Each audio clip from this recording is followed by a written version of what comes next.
Secure connections. Make sure the HDMI cable is firmly plugged into both the Samsung TV and the external device. Try a different HDMI port.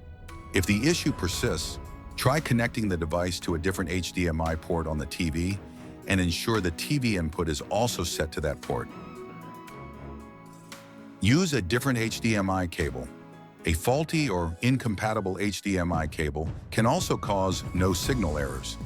Try using a different known good HDMI cable.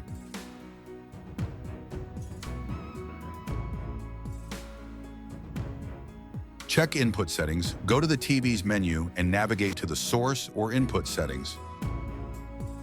Select the correct HDMI port. Ensure the TV is set to the HDMI port that the external device is connected to.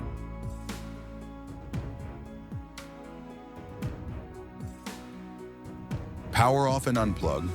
Turn off both the Samsung TV and the external device, then unplug the TV's power cord from the wall outlet. Wait and reconnect. Wait for a few seconds or even a few minutes, then plug the TV back in and turn it on. Reconnect HDMI cables. Reconnect the HDMI cable to the TV and the external device. Turn on devices. Turn on the external device and the Samsung TV.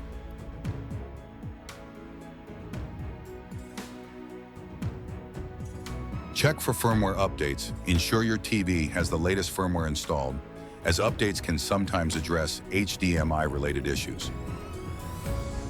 Reset the TV. If all else fails, you can try resetting the TV to factory settings, but be aware that this will erase all your settings.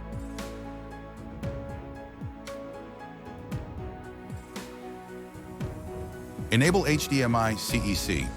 Some Samsung TVs have a setting for HDMI CEC, Consumer Electronics Control.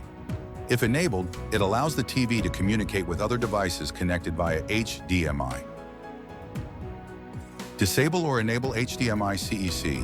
Try disabling or enabling the HDMI CEC setting to see if it resolves the issue.